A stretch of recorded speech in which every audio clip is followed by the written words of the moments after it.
So we're now going to start talking in a lot more detail about the mechanisms available in streams. And we're going to begin by giving an overview of the program, the case study program we're going to use throughout this set of slides, just so you have a big picture view of what it's trying to do.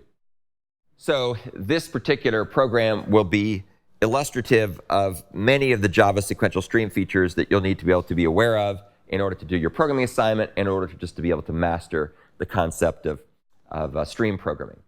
And so we'll talk about what this program does and what stream features it's going to use. So this program is designed to find words in an input string. So we're going to have the input string, and we're going to have the words to find, and we're going to have a stream that's going to take a look and try to find the words in the input string.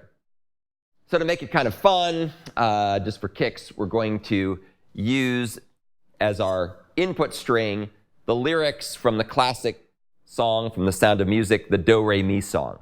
And if you've never seen The Sound of Music, this will make no sense whatsoever, but you can always Google it if you want to hear it. And it's basically just giving names for musical notes so you can learn to sing along.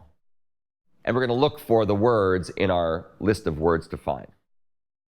So this will give us a chance to talk about functional programming features like lambda expressions, like method references, which we've talked about before, and then put them in the context of Java sequential streams. And I'll give you links down here to the various source files that are relevant to whatever we're talking about. So if you're curious and want to take a look and see how they're implemented, feel free. The program itself, when it runs, produces nicely formatted output. You can see here how, as we do this, what we end up with is, for each of the words in our input, do, re, mi, whatever, it'll say where the word matched in the input string. So if you view the input string as just a big array, starting from 0, going to the size -1, this will say where each of the words matched in that input string. And so it's nicely formatted, and you can kind of tell at a glance where to find the word. So it's kind of like a keyword in context search output. And you'll see that there's a couple of other variants as well. So one thing we can do is we can search for where the words appear. And then the other thing we're going to be able to do is we're going to be able to print slices of the search results starting at a particular word. So let's say we want to figure out where la appears, and everything after la is one of the words in the song. So you can see it's like the 1, 2, 3, 4, 5. So the 6th location is la. So if we search for a slice, then we get an output that says, la appears starting at these indices, followed by whatever came after la, which in this case is t. And this is a little different. So this particular stream we'll talk about is going to convert these words to find into a stream of words. It's going to look up each of the words in the input string. It's going to filter out anything that didn't match, and it's going to collect the results into a list.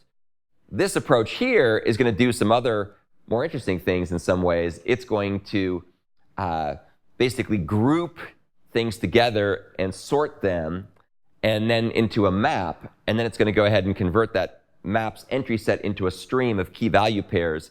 And then we're going to go ahead and essentially skip over everything that doesn't match what we're looking for.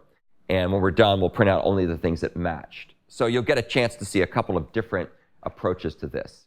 And this will give us a chance to talk about the various features in the context of a concrete example. I'll also give you a quick overview of what the driver program looks like for this, just to help kind of clarify where the data is coming from and how the overall flow of control is going to work. So this program here is the main program. This is not a GUI program, it's just a command line program.